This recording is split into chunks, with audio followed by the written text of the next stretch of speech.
না আল্লাহ চান না যে আপনি জাহান্নামে যান, না আল্লাহ চান এটা। আল্লাহ সুবহানাহু ওয়া তাআলা চান না যে ইবলিসও জাহান্নামে যান। কথা কি বুঝতে পারছেন? আল্লাহ সুবহানাহু ওয়া তাআলা চান না যে আবু জাহলও জাহান্নামে যান।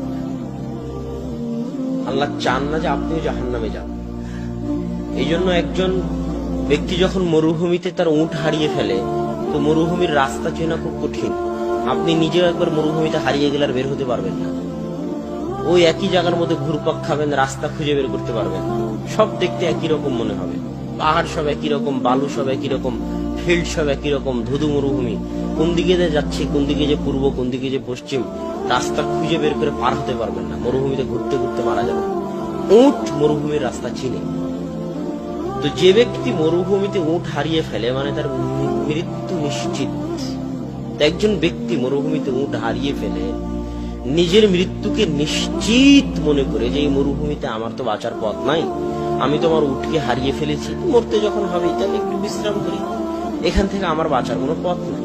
সে শুয়ে বিশ্রাম করতেছে, ঘুম থেকে উঠে দেখে তার পাশে তার উটটা দাঁড়িয়ে আছে, হারানো উটটা।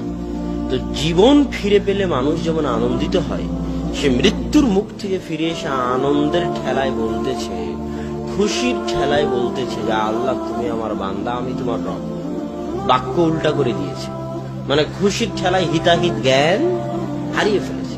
তো আল্লাহ সুবহানাহু ওয়া তাআলা বলতেছেন এই মানুষটা মৃত্যুর মুখ থেকে ফিরে এসে যতটা না আনন্দিত, আমার কোন বান্দা যে আমার সাথে সম্পর্ক রক্ষা করেনি দুনিয়াতে যাওয়ার পরে।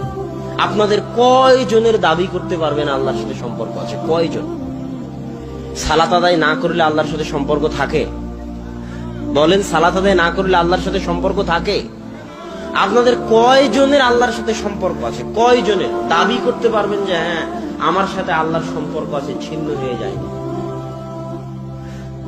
আপনার সন্তান যদি আপনার সাথে সম্পর্ক ছিন্ন করে, আপনার সন্তান যদি হারিয়ে যায়, তো মায়ের কষ্ট কেমন হয়, পিতার কষ্ট কেমন হয়, আর ওই সন্তানের কষ্ট কেমন হয়?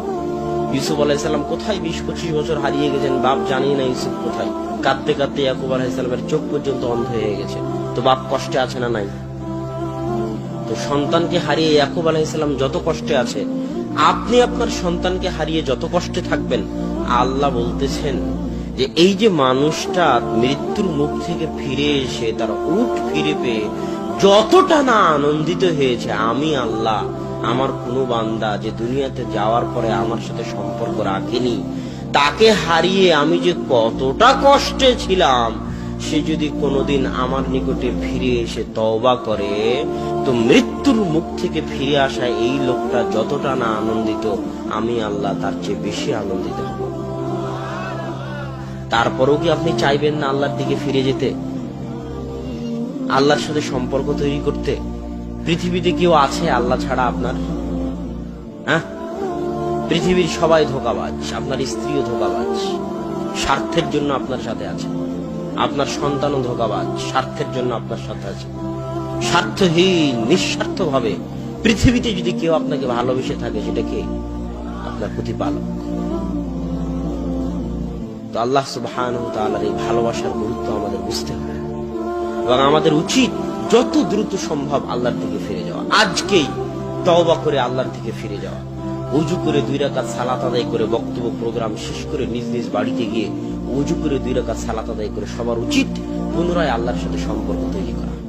যে আল্লাহ আজকে তওবা করে তোমার সাথে সম্পর্ক তৈরি করতেছি, আর সম্পর্ক ছিন্ন করব না। আর সম্পর্ক ছিন্ন না করার সবচেয়ে বড় মাধ্যম হচ্ছে যে কোনো মূল্যে দিনে রাতে 24 ঘন্টায় 5 ওয়াক্ত সালাত আদায়। আকিমিস সালাতা লিযিকরি, তোমরা সালাত আদায় করো আমাকে স্মরণ করার জন্য। তো 24 ঘন্টা মানুষ আল্লাহকে স্মরণ করতে পারবে না। আপনারা দেড় অঞ্চলের মানুষ, জমি জায়গা আছে, কাজ কাম আছে, 24 ঘন্টা আল্লাহকে স্মরণ করতে পারবেন না, এটাই ঠিক। মানুষের ব্যস্ততা আছে, এটাই ঠিক, আল্লাহও জানে। তো আল্লাহ বলতেছে 24 ঘন্টা যদি না পারো তো কমসে কম কয়বার? 5 বার। 5 বার আল্লাহকে স্মরণ করা কি খুব কঠিন কাজ? কোনো কঠিন কাজ নয়। সালাত আদায় করাকে আমরা নিজেরা নিজেদের উপর ভারী বানিয়ে নিয়েছি। কয় মিনিট সময় লাগে এক ওয়াক্ত সালাত আদায় করতে? উযু করা থেকে শুরু করে সালাত কমপ্লিট করতে 10 মিনিটের বেশি লাগে না। এই 10টা মিনিট সময় আমাদের উপর এমন ভারী, এটা শয়তান আমাদের জন্য ভারী করে দিয়েছে। কথা বুঝেননি? আজান হওয়া মাত্রই সালাত আদায় করার সবচেয়ে সহজ উপায়, আজান হওয়া মাত্রই সব কাজ বন্ধ। প্রধানমন্ত্রীর সাথে যদি মিটিং থাকে তো বন্ধ, তাহলে সালাত আদায় করা সহজ হয়ে যাবে। না হলে যদি মনে করেন অনেক জরুরি কাজ, আর 5টা মিনিট করি, আর 2 মিনিট করি, আজান হয়ে গেছে আর 5 মিনিট পর দোকান বন্ধ করি, তাহলে আর সালাত ধরে রাখতে পারবেন না। 2 দিন পর সালাত হারিয়ে যাবে, কোনো না কোনো ব্যস্ততায় এসে সালাত হারিয়ে যাবে। প্রথমে জামাত থেকে দূরে হয়ে যাবেন, তারপরে ব্যক্তি জীবন থেকে সালাত চলে যাবে। আর যদি এটা মূলনীতি বানিয়ে নেন যে আল্লাহু আকবার মুয়াজ্জিন বলেছে মানে আমি যে অবস্থায় থাকি না কেন, যদি শয়তানের সাথে মোকাবেলা করতে পারার সবচেয়ে বড় মাধ্যম, শয়তান কিন্তু আজান হওয়া থেকে আপনার পিছনে লেগে যাবে যে আর 2 মিনিট দেরি করো, আর 2 মিনিট মোবাইল চালাও, আর 2 মিনিট পড়ো, আর 2 মিনিট কম্পিউটার দেখো, আর 2 মিনিট কৃষি কাজ করো, আর 2 মিনিট দোকান খোলা রাখো, শয়তান লেগে যাবে। নামাজিকে নামাজ থেকে এইভাবে দূরে নিয়ে চলে যায় শয়তান। যে নামাজ পড়ে না তার কথা তো বাদই দিলাম, যারা সালাত আদায় করে তাদের এই অবস্থা। তারা তখন এইভাবে আস্তে আস্তে জামাত ফেল করে, জামাত ফেল করতে করতে ব্যক্তি জীবনে সালাত চলে আসে, আস্তে আস্তে ব্যক্তি জীবন থেকে সম্পূর্ণ সালাতটাই হারিয়ে যায়, তখন একটা পর্যায়ে বেনামাজিতে পরিণত হয়ে যায়। তো সালাত আদায় করার সবচেয়ে বড় উপায় হচ্ছে আজান হওয়া মাত্রই সব কাজ বন্ধ, যত জরুরি কাজ হোক না কেন। এইটা ছাড়া আপনি আল্লাহর সাথে সম্পর্ক ধরে রাখতে পারবেন না। সালাত ছাড়া আল্লাহর সাথে সম্পর্ক ধরে রাখার কোনো উপায় নাই। কেননা আল্লাহর নিকটে আল্লাহর ইবাদত করার, আল্লাহর নিকটে চাওয়ার, আল্লাহর সাথে কথা বলার, আল্লাহর সাথে মোনাজাত করার, আল্লাহর নিকটে দোয়া করার, আসমানের নিচে জমিনের উপরে সালাতের চাইতে কোনো বড় মাধ্যম পৃথিবীতে আর নাই।